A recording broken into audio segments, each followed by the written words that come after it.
I transmigrated into a book, becoming the male lead of a fluffy romance novel. As the crown prince of the capital's elite circle, the story kicks off on the day I'm supposed to abandon my marriage alliance with the supporting female character. Suddenly, countless comments from a stream chat floated before my eyes.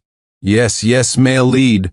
Hurry up and dump the fiancé. Go find the little wildcat with a baby bump. A perfect happy ending awaits. Yes, a drunken one-night stand turns into doting love more. More of the groveling for forgiveness arc. The male lead needs to destroy the female lead's blood-sucking family. Go get him, Crown Prince. I'd read the original novel. The male lead gets pushed down by the drunk female lead in a bar, falls madly in love with her, and even calls off his marriage alliance with the wealthy heiress. In the end, the male lead gets revenge on the cold-blooded family that bullied the heroine, goes through hell and high water to find her, and they all live happily ever after. But I'm not the original male lead as the veritable crown prince of the capital's elite. Why the hell would I want a girl with a runaway pregnancy plot? Isn't the heiress from a prestigious family a much better catch? So, I took the supporting female character's hand and said with a smile, I agree to the marriage. Let's go home and get to the wedding night, Chapter 1. The stream chat instantly exploded. The moment I said go home and get to the wedding night, the words floating in front of me went berserk. What the hell? Crown Prince, get a grip, the heroine. What about your little wildcat? Huh? Did you get the script backward? Marry the supporting character? What's her name again? Wasn't she just a background character in the novel? What about Vivian? She's carrying your baby. I want a refund. What is this butchered plot I paid to see him grovel for forgiveness? Are you blind, Crown Prince? You're dumping your true love, Vivian, to marry this wooden woman, I sneered internally. Vivian, the bar hostess working at Nightshade Lounge, the one who got drunk, cornered me in the very important person room and forcibly pushed me down. The stream chat calls this doting love. What a joke. That night I had a headache and went to the lounge to clear my head. The door wasn't even properly locked, and she just barged right in, eyes glazed over with a shocking amount of strength. I was caught off guard and pinned to the sofa. You call that being pushed down? That's a crime. The fact that I didn't call the police and have her thrown in jail for a few days was me being merciful. Why is it that when she does it, it's fine? A romantic encounter? Let's see what would happen if I tried pushing her down. I'd be branded a criminal and a creep in seconds. Besides, I'm not the love-addled idiot from the original book. I'm supposed to give up Victoria Fairmont, a well-bred lady from a family of equal standing, a perfectly legitimate fiancée for Vivian Reed. A bar hostess who isn't playing with a full deck and pulls a stunt like a runaway pregnancy. Have I lost my mind? Am I tired of my comfortable life? Am I actively looking for trouble to get into? Out of the corner of my eye, I glanced down from the stage. The heroine Vivian Reed's face was a mess of conflict. She lowered her head and slipped out of the banquet hall's main doors. Her retreating figure looked a little lonely. I turned to look at Victoria Fairmont beside me. She spoke with dignified elegance. Mr. Sterling, we need to get the license. The license comes first. I raised an eyebrow at her. The curve of her lips deepened slightly, carrying a hint of unshakable resolve. It's a family tradition. A proper title legitimizes everything. And then, she paused, looking at me with a frank gaze, comes the wedding night. I got it. Old school. Strict rules. No jumping the gun. You have to buy the ticket first, and it has to be an officially certified first-class ticket. Suited me just fine. A rock-solid, contractual relationship like this is 1,000 times more reliable than some bullshit fated love. It saves a lot of potential trouble and prevents the stream chat from fantasizing about some groveling for forgiveness drama. All right. I nodded decisively, taking her hand in mine and giving it a squeeze. As you wish. Shall we go now? Victoria's smile widened. She nodded and said, of course. The driver is outside. Hand in hand, we ignored everyone's stares, cut directly through the crowd, and headed out of the banquet hall. Behind us, the stream chat completely lost it. Get the license? They're going to City Hall right now? Are you kidding me? The male lead has water in his brain. Definitely Victoria Fairmont must have put a spell on him. What about my groveling arc? What about the face-slapping and revenge? It's all gone, all gone. Vivian, come back. Your man is about to marry someone else.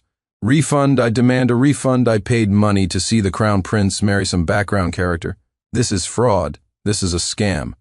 I'm reporting this. Get the writer out here to face the music. What is this garbage plot? I ignored the stream chat. Holding Victoria's hand, I strode out the door. The wedding night? Heh. Let's get that marriage certificate sorted first. As for the stream chat and the heroine, not my damn business. This is my life script, and I, Sincere Sterling, will rewrite it myself. Chapter 2. City Hall was surprisingly efficient. We had our license in minutes, and then I took Victoria home. The stream chat started spamming again, even more unhinged than before. Holy crap, they really got the license? This plot is moving at light speed.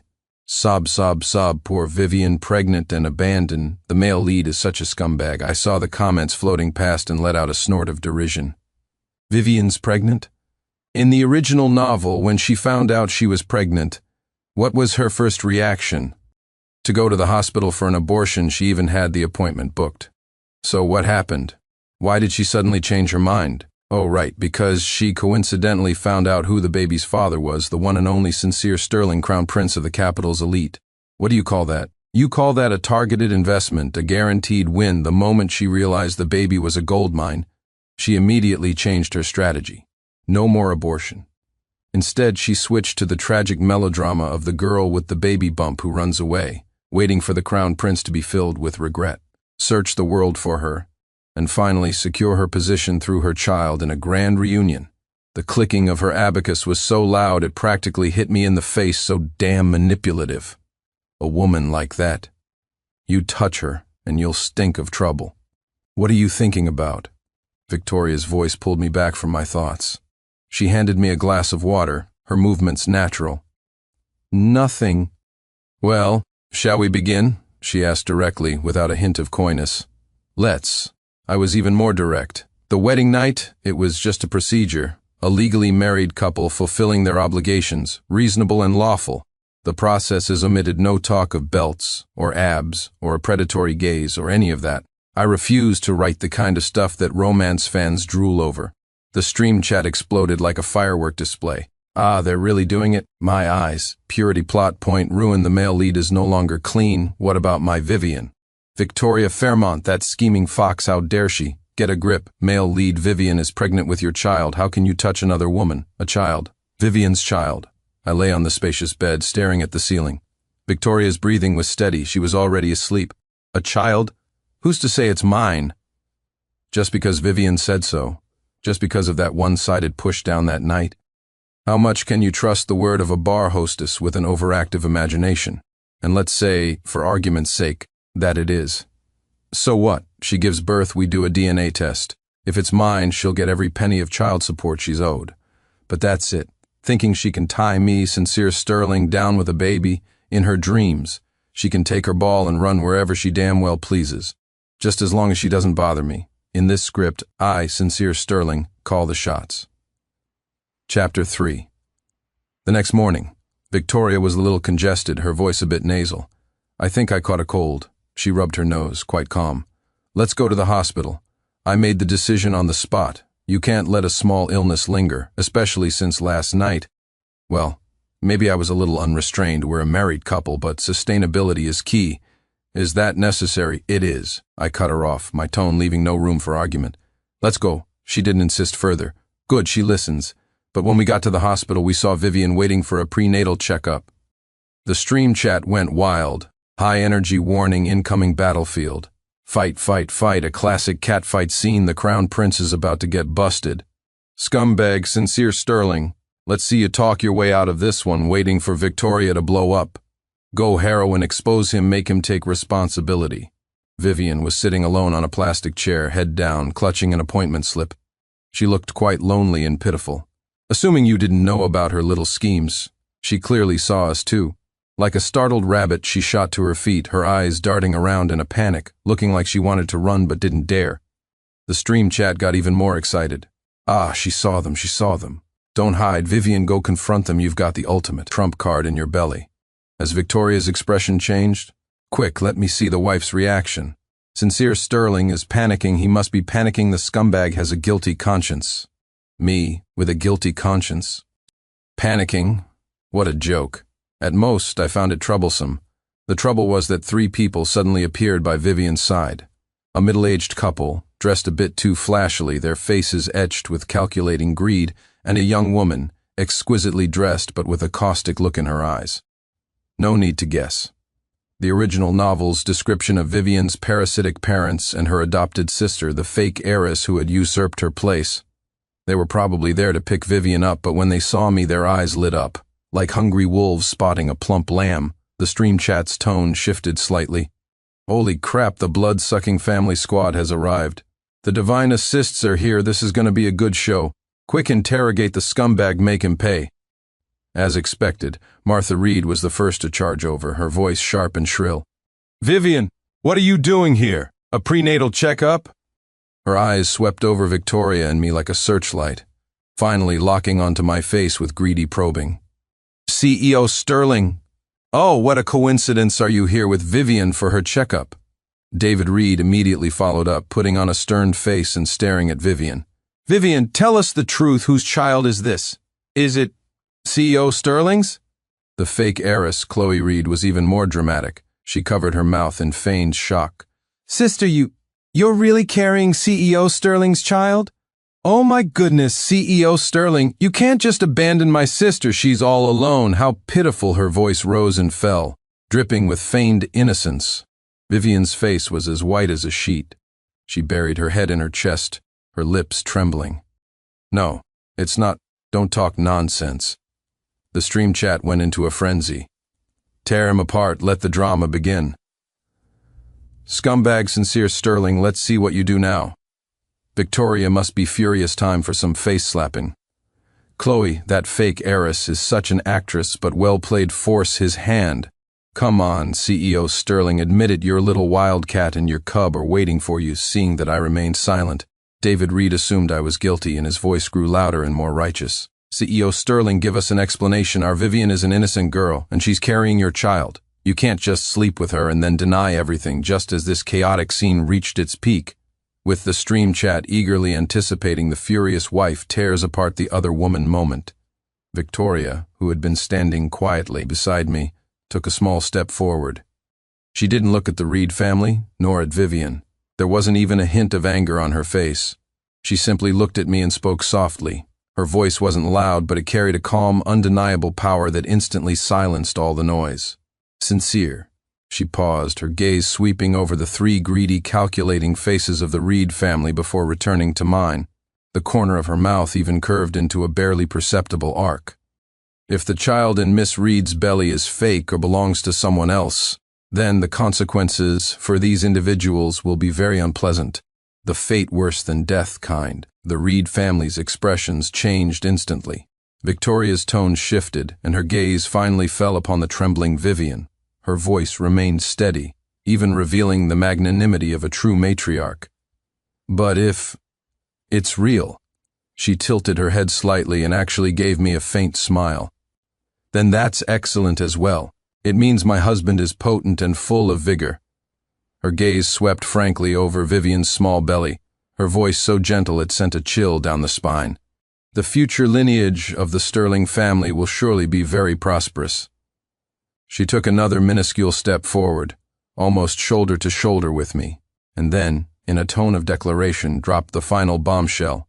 As for this child, if it is truly of Sterling blood, then I, as the matriarch of this family, am naturally willing to acknowledge it and raise it well.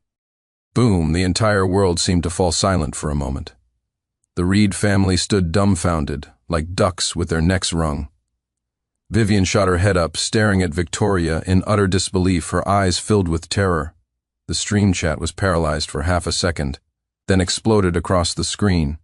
Holy crap, crap, crap, crap, crap, crap. The matriarch has spoken, the Queen's aura is off the charts. Victoria is a badass voice crack. My mind ice blown. Is this the caliber of a true heiress of a top-tier family? Raise it? She's willing to raise it? Did I freaking hear that right? A fate worse than death, prosperous, matriarch. My brain just exploded. Vivian is terrified the Reeds are about to wet themselves. What the hell is this plot? A refund? No, charge me more, I need to see what happens next. Crown Prince, your wife is awesome. The plot has gone completely off the rails. How can it even proceed?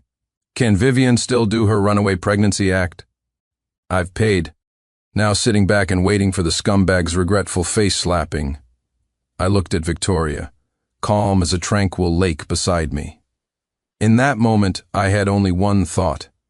This marriage was worth every damn penny. Chapter 4. Vivian stared at Victoria, her eyes filled with utter disbelief.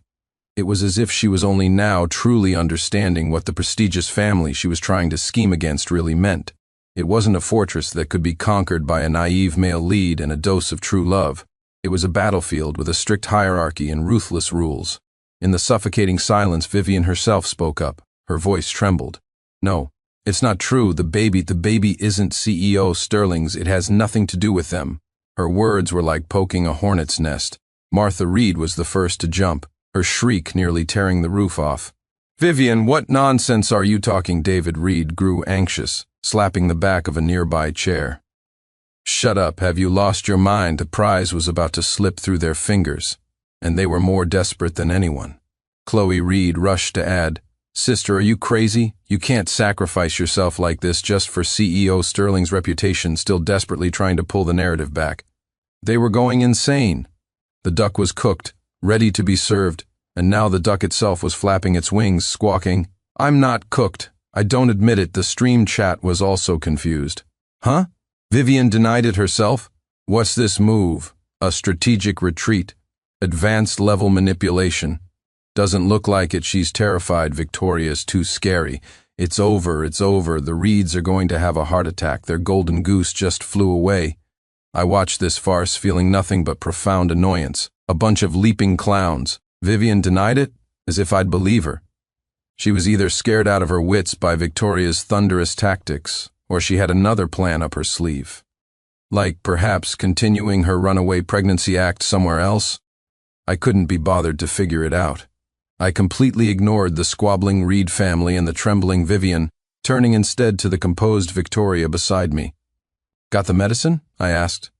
Yes, let's go. I put my arm around her shoulder naturally and led her away. Every extra second here was a waste of time. The Reed family tried to chase after us, but Victoria's bodyguards silently blocked their path. They could only watch us leave, fuming and stomping their feet. The stream chat was still going. They left? They really just left? The Crown Prince didn't even spare the heroine a single glance? Scumbag confirmed even a cool wife can't hide his scummy nature. Poor Vivian, so scared by the wife she doesn't even dare to admit it's his. Wake up, person above. Do you think she's scared? Or just has a guilty conscience? Victoria just had a minor cold, nothing serious.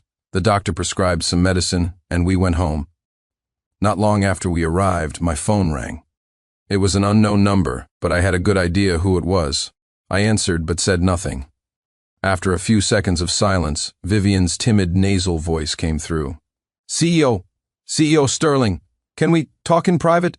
Just for a little while? As expected. I glanced at Victoria. She was taking her medicine with a glass of warm water. Sensing my gaze, she looked up, her expression calm and unreadable. It's Vivian, I said, stating the name. Victoria didn't even twitch an eyebrow. She just gave a slight nod, her tone flat. Go ahead. Do you need a bodyguard to follow you? No need.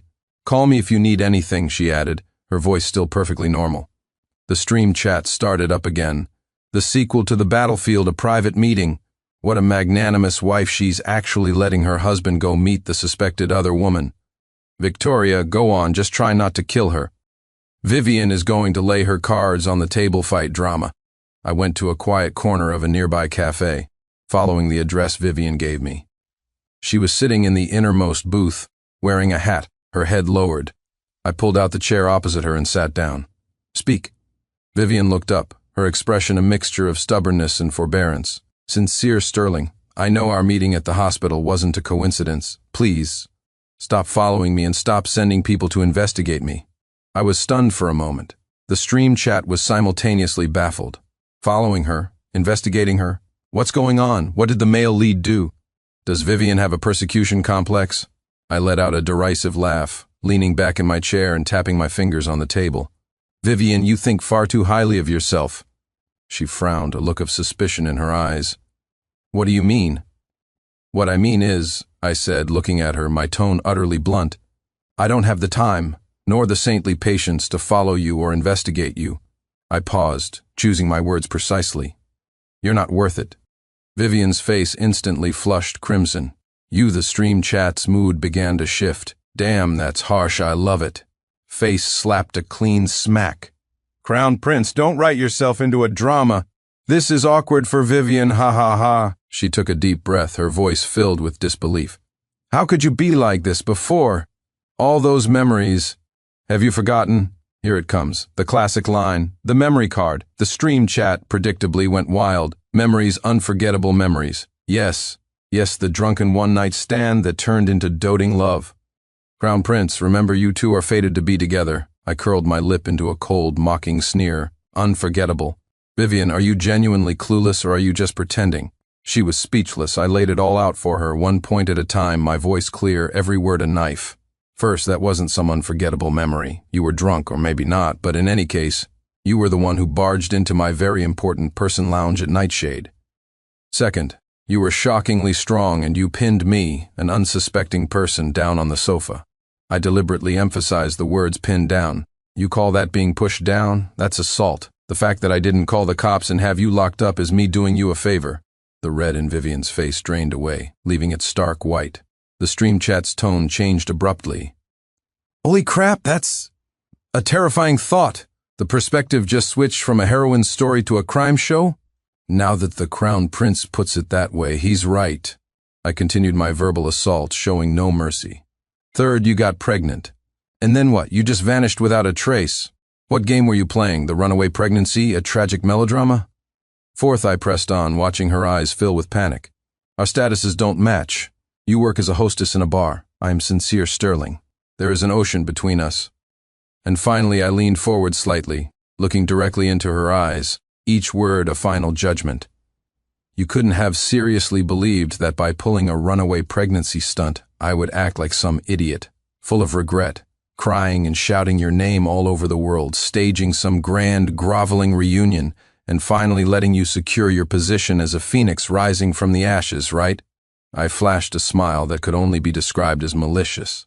Vivian, have you been watching too much TV, or have you read one too many novels? You're overthinking things. Boom, my words were like a series of precision-guided missiles, completely obliterating the tragic heroine persona Vivian had so carefully constructed. The color drained from her face completely. Her lips trembled, and her expression shifted from disbelief to shock, then to the immense panic and shame of being utterly exposed. She was shaking like a leaf in an autumn wind, looking as if she might fall apart at any second. The stream chat went absolutely insane. That's an information overload. The runaway pregnancy was a script. Their statuses don't match. The Crown Prince is so clear-headed, tearing apart all the heroine's fantasies. Victoria, your husband is a beast on the battlefield. This is a real CEO, rational, ruthless, tearing the White Lotus to shreds. The cafe fell deathly silent. Only Vivian's suppressed sobs could be heard. I stood up, looking down at her devastated form without a shred of pity. I almost wanted to laugh. Have the baby, I said, tossing out one last sentence in a flat tone. I'll arrange for a DNA test. If it's mine, child support will be deposited into your account on time. If it's not, I paused, my gaze as cold and sharp as a blade. You should know the consequences. Seeing her face turn ashen, I delivered the final blow. And one more thing. Don't ever talk about unforgettable memories again. To me, that night can be summed up in one word: trouble. With that, I turned and walked away, not once looking back. Chapter 5. Vivian didn't run away with the baby after all. Not only did she not run, but her family also dragged her to get a DNA test. And the Reed family, being the absolute clowns they are, live-streamed the whole thing. The camera was zoomed in on Vivian's pale face and her slightly rounded belly, with the cold hospital corridor as the backdrop. Martha Reed was wailing at the camera. My Vivian has such a bitter fate, abandoned, and now being slandered today. Will let heaven bear witness we will clear my daughter, on dame. David Reed stood with a stern face, acting all righteous. The Sterling family may be powerful, but we Reeds are not afraid. The truth is the truth. The fake heiress Chloe held the phone, her voice thick with fake tears. Everyone, we're so helpless, but we believe in the law. We believe in science. Please help us get justice for Vivian. The air was thick with her manipulative act. The stream chat following the Reed's lead was in a state of euphoric outrage. Is the Crown Prince's face hurting yet? Can't wait to see it get slapped. We support Vivian down with the scumbag Sincere Sterling. Where's Victoria? Hiding like a coward, helping her husband bully a pregnant woman. It's definitely a Sterling baby. The Crown Prince just doesn't have the guts to admit it. Waiting for the DNA results to slap the Crown Prince across the face, popping the champagne to celebrate Vivian's vindication. You've got this, Vivian, we support you. Sincere Sterling, get ready to kneel and apologize. Vivian bit her lip the entire time, her hands protectively over her stomach, a strange panic beginning to surface in her eyes. I watched the cheap performance on the live stream and the ridiculous antics of the Reed family, feeling nothing but disgust. Victoria was sitting next to me handling some documents, without even looking up. Childish, she commented coolly. Let them perform, I sneered. The higher they climb, the harder they'll fall. The appointed day arrived. Victoria and I appeared at the hospital. The scene was a circus. Besides the drama-addicted Reeds and Chloe holding her phone, a crowd of gossip reporters who had caught wind of the story had swarmed the place. Camera flashes went off like popping corn. The stream chat hit a fever pitch. They're here, the main characters have arrived. How dare Victoria show her face? The nerve, the Crown Prince doesn't look too happy. Feeling guilty? Don't be scared, Vivian, we're all here, justice will prevail. Sincere Sterling, prepare to face your judgment. Seeing us, Martha Reed shot forward as if injected with adrenaline, blocking my path with a shrill voice. Sincere Sterling, let's see how you deny it. Today the proof is about to come out. I couldn't even be bothered to lift an eyelid, simply walking around her. David Reed tried to block Victoria but was frozen in place by her single icy glare. We walked straight to the report collection desk, ignoring all the chaos. When Vivian saw me, she visibly flinched, her expression complicated and tinged with worry. The doctor came out. He was holding a sealed report envelope. Everyone held their breath. The camera was locked on the doctor and Vivian. Chloe's hands were shaking with excitement. Doctor, are the results out? Is the baby CEO Sincere Sterling's? The doctor, a middle-aged man with a stoic expression, glanced at the seal, tore it open, and pulled out the report. He looked at no one, simply reading the key conclusion aloud. His voice was clear, broadcast to the entire live stream through Chloe's phone. Based on the DNA paternity test, the possibility of Mr. Sincere Sterling being the biological father of the fetus is excluded. Silence. Absolute, dead silence. Time seemed to freeze. The grief on Martha Reed's face solidified. David Reed's righteousness shattered into dust. Chloe stood there holding her phone, her mouth hanging open wide enough to fit an egg, completely stunned. Vivian looked as if she'd been struck by lightning. The color drained from her face in an instant. The stream chat, after half a second of silence, exploded. Ow! Holy crap! Excluded? It's not the Crown Prince's? Am I deaf? Vivian was lying. The baby isn't CEO Sterling's. A massive plot twist. You couldn't write this stuff. The Reeds are dumbfounded. Ha ha ha. Karma came fast. Where are the people who were screaming, justice will prevail? Come on out. That look on Vivian's face, like she's seen a ghost. The Crown Prince is a legend. He saw through it all from the start. After a brief moment of shock, the reporters swarmed like sharks smelling blood, shoving their cameras and microphones toward the Reed family, especially the devastated Vivian. Miss Reed, if the baby isn't CEO Sterling's, then whose is it? Mrs. Reed, you were so adamant before that the baby was his. Do you have an explanation now? Does this constitute slander and attempted extortion? The three Reeds stumbled backward, overwhelmed by the microphones, their faces flushing and paling, completely flustered and incoherent. No, that's not. There must be a mistake with the report, Martha shrieked. Right, a mistake. The Sterlings must have bribed the doctor, David Reed yelled, pointing frantically at the doctor. You framed Vivian. Chloe was still trying to fight back. The doctor's face darkened. This report was issued by an authoritative institution, with notaries supervising the entire process. If you question the results, please proceed through legal channels. Amid the chaos, I took a step forward. The scene instantly quieted down. All cameras turned to me. I snapped my fingers. An assistant behind me immediately stepped forward and connected a tablet to the large screen in the hospital lobby. A high-definition security video began to play. The location was the corridor of the very important person floor at Nightshade Lounge. The timestamp was clear. In the video, Vivian, wearing her bar waitress uniform, staggered with a glazed look in her eyes, a bottle of liquor in her hand. She swayed unsteadily toward the door of a lounge, the room I had been resting in that night. The stream chat immediately focused on the screen. Security footage here, it is the truth. Vivian was definitely wasted. It's confirmed she went there on her own. Seeing this, Vivian and her family visibly relaxed. Martha Reed was even about to shout, "See, it was her," but in the next second the video rewound a few minutes. Then it played again at normal speed. There was Vivian in the same uniform, but her steps were light and nimble, her eyes sharp and clear, not a trace of drunkenness. She glanced around, quickly pushed open the door to another lounge on the other side of the hallway, and slipped inside. Leaning against the door of that room was a scummy-looking young man with bleached blonde hair. He whistled at Vivian as she went in.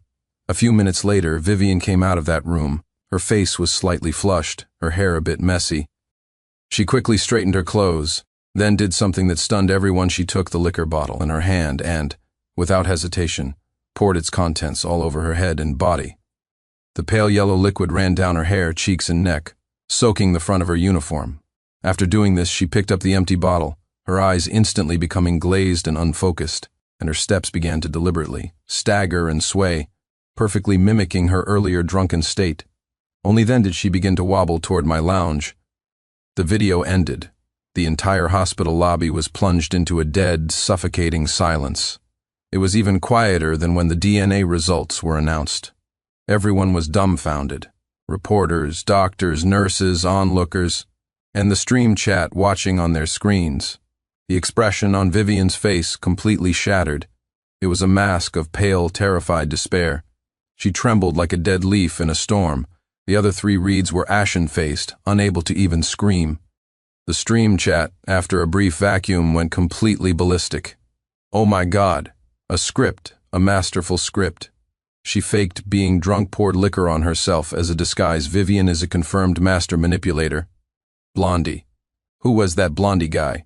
What did she do in that room for those few minutes? The implications are terrifying. So she wasn't drunk at all. It was all an act to frame the crown prince. Damn, that's a slick move. TV shows wouldn't dare write this. The crown prince is a genius. He kept the security footage for the fatal blow. Victoria's as steady as a mountain. She must have known the truth all along. The whole Reed family are scammers. Disgusting, so disgusting. Where are the idiots who were supporting Vivian? Are your faces swollen yet? Refund. Give me my damn money back. I can't believe I genuinely cursed out the crown prince. Sincere Sterling, I'm sorry.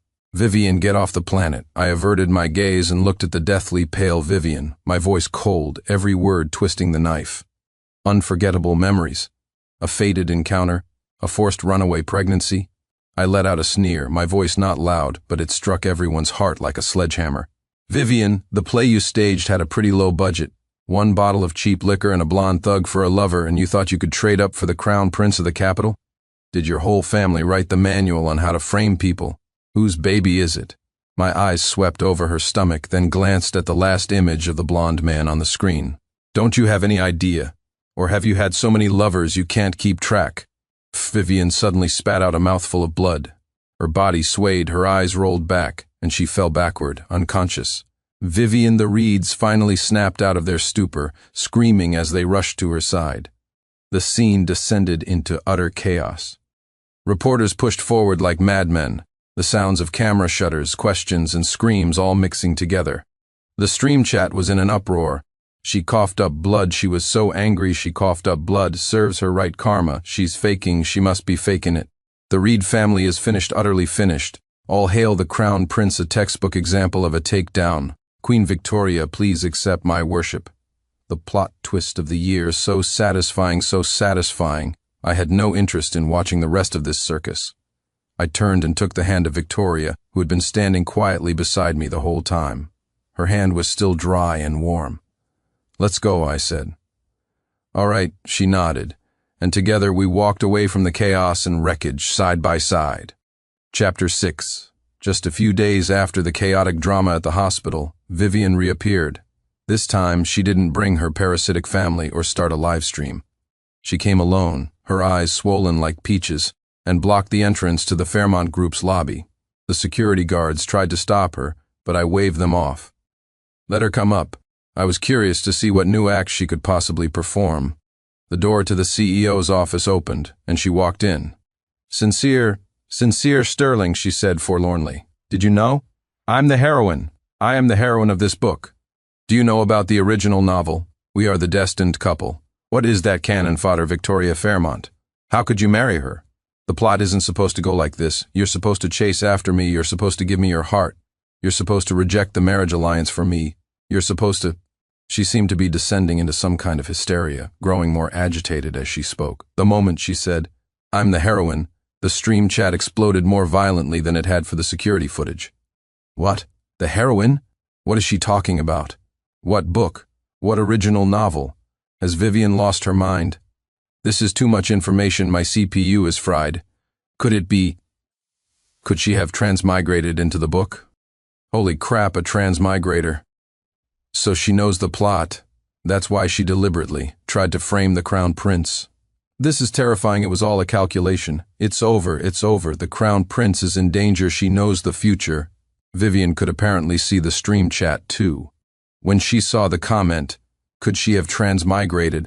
Her crying paused for a second, and then she latched onto it like a lifeline. She shot her head up to look at me, her eyes burning with a strange fanaticism. Yes, Sincere Sterling, did you hear that? The stream chat said it.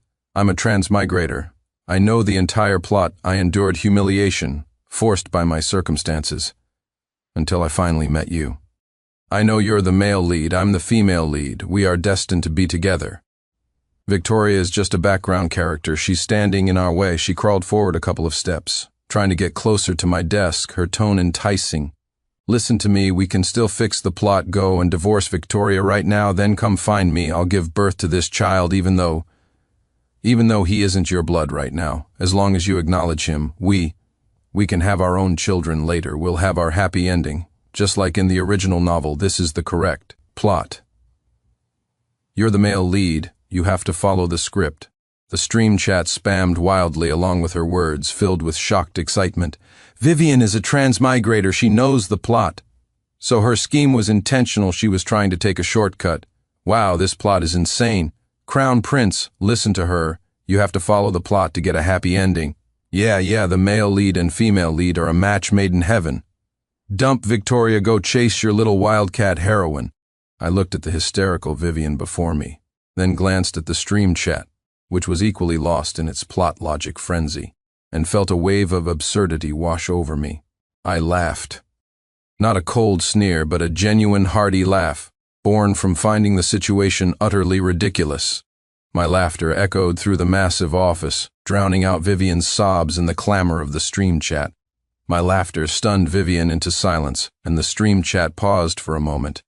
Transmigrator? Heroine? I stopped laughing, leaned forward slightly, my gaze like a shard of ice, aimed precisely at her and the stream chat behind her. Vivian, could the water in your brain sustain a whale? And you, I said, addressing the stream chat, put away your laughable fatalism and your heroine delusions. I spoke each word clearly, as if delivering a verdict. First, the runaway pregnancy trope is, at its core, emotional blackmail. Using a child as a bargaining chip to force a man to submit. True love? If it were true love, would she disappear without a word carrying your child? Would she make you search the world for her like an idiot, suffer endlessly, and then gratefully accept her back? What kind of true love is that? That's manipulation, that's conditioning. You call this a fluffy romance? Did you get your head slammed in a door? Vivian's face went deathly pale. The stream chat, runaway pregnancy is manipulation, conditioning? That actually makes sense? I continued my assault. Full throttle, second, a little wildcat, forced by circumstances. She has hands and feet, a perfectly able body. Can't she earn money washing dishes? Can't she survive by being a delivery driver? She had to go work as a hostess in a bar, had to use a bubbly and carefree personality to hide her insecurity and incompetence. In essence, isn't it just about taking a shortcut, wanting to exchange the least effort for the greatest reward? This whole tomboy act is just another flavor of manipulation. It's all a performance, just packaged differently. Vivian's lips trembled. She wanted to argue, but couldn't utter a single word. The stream chat was dead silent, with only a few scattered comments. Manipulation? The tomboy act. She has a point. Working in a bar, I guess it wasn't her only option. Third, my gaze swept over Vivian, filled with utter coldness and disgust. Cinderella gets her prince because she was secretly nobility all along. The ugly duckling becomes a swan, because it was a swan to begin with. Not even fairy tales dare to write a story where a true, rootless commoner marries into the highest echelons of society based on true love alone. Why? Because no one would believe it. That's called a delusion, a daydream. My voice rose, carrying a piercing force, as if to pop every unrealistic fantasy bubble. Fantasizing about climbing the social ladder in one step, fantasizing that because you have a baby, because you know the plot, because you're the heroine, you can leap over the dragon's gate and turn from a chicken into a phoenix. Save it, you expect some ridiculous plot from a cheap romance novel to happen in real life. Stop dreaming in the real world. Fairy tales like that don't exist. Thud. As if all her bones had been removed, Vivian collapsed completely onto the floor. Tears streamed silently down her face. Her eyes empty, her entire belief system shattered. The office was dead silent. The stream chat was completely silenced too. Vast stretches of blank space lingered for several seconds. Then, a few scattered comments drifted by. The Crown Prince is right. Runaway pregnancy really does seem like emotional blackmail. If you love someone, why run? Working in a bar really wasn't the only solution for someone forced by circumstances. Cinderella was nobility to begin with, climbing the ladder in one step. That rarely happens in real life. Have we been brainwashed by those novels? I'm out. This is boring. All right, show's over. The stream chat that had once spammed wildly, shouting, "Follow the plot, the leads are destined," and more groveling, deflated like a popped balloon. Lines of confused and dejected goodbyes floated past. And then they were gone. Completely. All that remained in the office was Vivian's broken whimpering. I couldn't be bothered to look at her again. I pressed the intercom. "Security, please escort Miss Reed out. From now on, she is not to set foot in this building again." The door opened, and security guards came in, unceremoniously hauling the limp form of Vivian out of the office. The sounds of crying and dragging faded away. The office was quiet again. The door creaked open slightly. Victoria walked in with a cup of coffee, her steps composed. She glanced toward the door, then at me, but asked nothing. She placed the coffee on my desk, her voice calm and steady. "All cleaned up?" "Yes." I picked up the coffee. The temperature was perfect. She nodded and walked over to the massive floor-to-ceiling window, looking down at the street below. Vivian was being shoved into a taxi. The car pulled away, merged into the traffic, and disappeared. "The taste of a shattered fantasy is a bitter one," Victoria said coolly, as if commenting on a complete stranger. She turned around, the sunlight through the glass outlining her sharp, calm profile. "What would you like for lunch?" she asked, as if the entire ridiculous drama had never even happened. Chapter 7. What happened to Vivian later, I couldn't care less. But you can't stop gossip from reaching your ears. I heard she went to find that Blondie to settle the score. The result? Blondie, a cigarette dangling from his lips, glanced at her belly and sneered. "Mine? Who's going to prove that? That night? Hey, you think I don't know you were hopping between rooms? Besides, the deal was you marry into a rich family, then we run off together. You failed. What are you coming to me for?" He blew a smoke ring, oozing scum. "Besides, you're a bar hostess. Who knows whose bastard is in that belly? Trying to pin it on me? Not a chance." Vivian fainted on the spot, literally fainted. The stream chat? Long gone. The audience had left. The stage had collapsed. No matter how tragic the actor, there was no one left to applaud. The Reed family was even more ruthless. They used to see her as a gold mine. Now, she was a pure liability and a pillar of shame. The DNA report went viral. The security footage was everywhere. Combined with the nationwide blacklisting from both me and Victoria, the Reed family became a total joke. David and Martha Reed pointed at Vivian's nose and cursed. "You jinx, a disgrace. You've shamed the entire family. Get out. Get out of this house right now. Don't dirty our home." The fake heiress, Chloe, fanned the flames from the sidelines, rolling her eyes. "Exactly, you got us flamed by the entire internet, you bad omen." Vivian, along with her meager belongings, was thrown out the front door. Like a bag of rotting garbage. I heard she later rented a basement apartment, surviving on odd jobs. Tragic? She brought it on herself. But Vivian was clearly not one to swallow her pride. Thrown out like trash by her family, dumped like a rag by her lover, and laughed at by the entire world.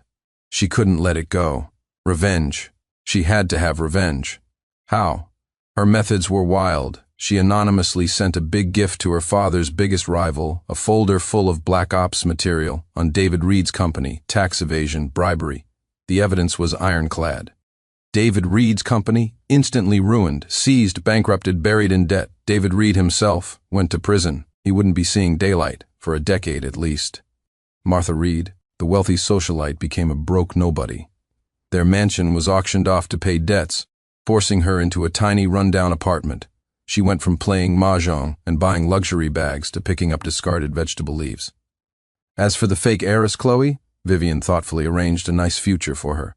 She packaged up all of Chloe's history of bullying students in school and forcing them to drop out, and mailed it to the new money family she had worked so hard to latch onto. The nouveau riche cared deeply about face. Their future daughter-in-law was this kind of person. They turned on her instantly. The engagement? Cancelled Chloe? Get lost. Chloe's dream of marrying her way to the top was shattered to pieces. I heard her family later forced her into an arranged marriage with a bald, 50-something old man. The Reed family? Utterly destroyed. From a dream of ascending to heaven to the reality of a house in chaos. All villains, all defeated. Karma came swiftly and brutally. After doing all this, Vivian reportedly disappeared. Which dark corner of the world she ended up in nobody knew, and nobody cared. Good. The world was finally quiet. And Victoria and me? We got the license, had the wedding night, and completed the process. A legal couple, fully legitimate. How was our life? Not much drama, not many misunderstandings. Our motto was efficient and hassle-free. She managed her Fairmont family business. I managed my Sterling Corporation empire. At night we returned to the same house, slept in the same bed.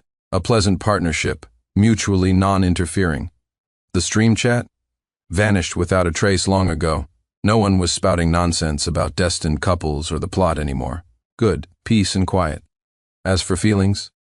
As time went on, I discovered this marriage alliance partner was actually pretty great. Clear-headed, emotionally stable. We could discuss problems and solve troubles, 1,000 times better than that Vivian whose head was filled with runaway pregnancies and fluffy romance. What was the key? Chemistry. A single glance and she knew what I wanted. I'd frown, and she'd know something was wrong. It was far more real than any passionate or tortured love affair. 3 years. We had 2 kids, a boy and a girl. Efficient, right? My son is a wild one, a little cannonball constantly trying to demolish the house. My daughter is sharp, her big eyes darting around. She clearly takes after her mother.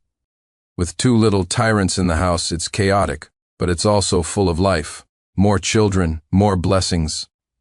I looked at the toys scattered all over the floor, rubbing my sore back from being used as a horse by my son, and grumbled to Victoria, who was calmly sipping her tea. This old saying, is it a blessing or a trap? Victoria put down her teacup, glanced at our son who was trying to stuff his sister's doll down the toilet, and said in a steady voice, "A trap we have to fill. We made them." She stood up, scooping up our mischievous son with one hand and our giggling daughter with the other. "Come on, bath time." Her retreating figure was composed, exuding the air of a general. "Fine. We'll fill the trap. This life felt solid.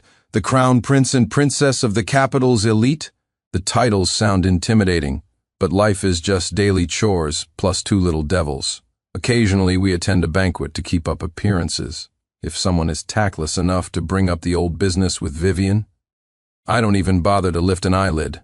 Victoria is even more brilliant. She'll just raise her glass and say, "Mr. Chen, I heard your company's recent project ran into some trouble." The person immediately shuts up, breaking into a cold sweat. See, that's the benefit of finding the right partner. A power couple, invincible together. As for that runaway pregnancy heroine script, it was thrown into a paper shredder long ago, ground into pulp and flushed down the drain. My script? I wrote it myself. Male lead, Sincere Sterling. Female lead, Victoria Fairmont. Plot: a power couple joins forces, raises and disciplines kids, dominates the elite circle, and infuriates their rivals. The ending? A happy, prosperous life with many children. Happily ever after? No, winner takes all. The end.